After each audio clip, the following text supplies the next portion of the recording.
लेकिन 7वें वेतन आयोग के बाद अब 8वें वेतन आयोग में अब कर्मचारियों की सैलरी कितनी बढ़ेगी, ये भी स्क्रीन पर आप देख सकते हैं कि कितना अंतर आ जाएगा कर्मचारी की सैलरियों में।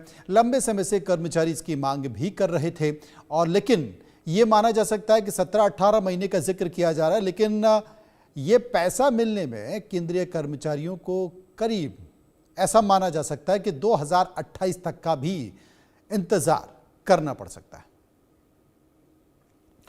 ग्राफिक्स के तौर पर आप देखिए कि कर्मचारियों के लिए गुड न्यूज़ क्या है। अगर स्तर देखें कि किस लेवल पर कितना फ़ायदा होने वाला है, तो पहले लेवल पर 18,000 जिनकी तनख्वाह है वो 8वें वेतन आयोग के बाद वो तनख्वाह बढ़ जाएगी, वो 44,280 हो जाएगी। दूसरे स्तर पर जिनकी तनख्वाह 19,900 रुपये है वो बढ़कर 48,974 हो जाएगी। तीसरे स्तर पर अगर आपकी सैलरी तनख्वाह 21,700 रुपये है तो वो 53,466 रुपये हो जाएगी। चौथे स्तर पर अगर आपकी तनख्वाह जो 7वें वेतन आयोग की जो सैलरी सिफारिशें हैं 25,500 रुपये है तो वो 8वें वेतन आयोग के तहत 62,850 रुपये हो जाएगी।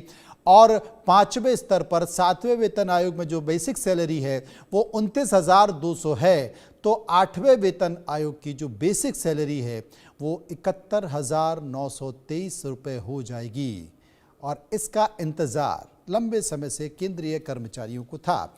संभव हमारे साथ मौजूद हैं। संभव, अगर देखा जाए तो जो 8वें वेतन आयोग की जो सिफारिशें की गई हैं, गठन के बाद की गई है, उम्मीद ये की जा रही है कि करीब करीब 18 महीने का समय रखा गया है, लेकिन इसमें वक्त भी लग सकता है। ये कहा जा रहा है कि 2028 तक ये ज़मीन पे उतर सकता है और जो तमाम केंद्रीय कर्मचारी हैं उनके अकाउंट में पैसा आ सकता है।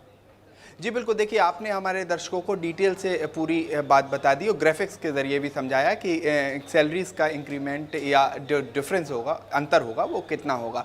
बेसिकली ये जो पे कमीशंस होते हैं ये रिव्यू जिसे कहा जाता है उसके लिए किया जाता है कि सैलरी का रिव्यू और जो इन्फ्लेशन है या चीज़ों के जो दाम बढ़ रहे हैं उसके अनुसार सैलरी कितनी एक्यूरेट है उसको देखने के लिए, जाँचने के लिए पे कमीशंस बनाए जाते हैं। 8th पे कमीशन, आठवां जो पे कमीशन है उसका टर्म ऑफ रेफरेंस जिसे कहा जाता है उसे आज केंद्रीय कैबिनेट ने मंजूरी दे दी है। 3 मेंबर्स की ये बॉडी है पे कमीशन, 8वां पे कमीशन जो है, और ये लगभग 18 महीनों में, जैसा आप हमारे दर्शकों को बता रहे हैं, कि वो अपनी रिपोर्ट देगा। इसमें सुप्रीम कोर्ट की पूर्व जज जस्टिस रंजना देसाई और पुलक घोष जो IIM बेंगलोर के प्रोफेसर हैं वो हैं, और उसके बाद पंकज जैन एक तरह से इंडस्ट्री का एक डिफरेंस देखने के लिए उनको रखा गया है। तो ये 3 मेंबर टेम्परेरी बॉडी है, परमानेंट बॉडी नहीं है, टेम्परेरी बॉडी है। अपने रिकमेंडेशंस देगी, अपने सुझाव सरकार को देगी। उसके टर्म ऑफ रेफरेंस को आज मंजूरी मिल गई। अब ये जो टर्म ऑफ रेफरेंस है इसे अलग अलग राज्य सरकारों को बताया जाता है। इसके बाद ये आयोग अपना काम करेगा और उसके बाद ये अपनी सिफारिशें सरकार को देगा कि महंगाई इतनी बढ़ गई है तो इस अनुसार सैलरी बढ़ जानी चाहिए, या जीवन जीने का जो स्तर है उसमें ये फर्क आया है। क्योंकि जो इन्फ्लेशन है जिससे हम कहते हैं कि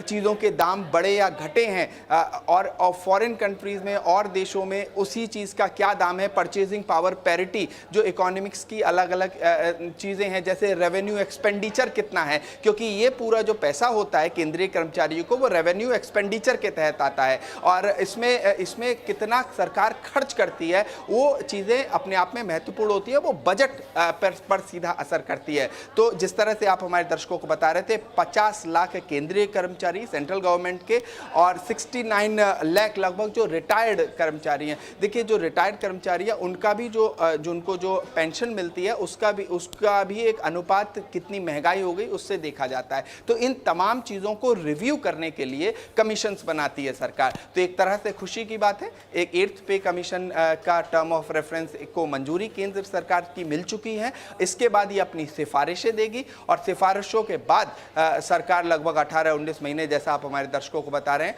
वो इसको लागू करेंगे। अब संभव तमाम राजनीतिक पार्टियों के नेताओं के मैं बयान सुन रहा था, जो विपक्षी पार्टियां हैं, महागठबंधन के सहयोगी हैं, वो इसे चुनाव से जोड़कर देख रहे हैं। वो ये कह रहे हैं कि साहब चुनाव चल रहा है इसलिए रेवड़ियों का संकेत देने की कोशिश की जा रही है।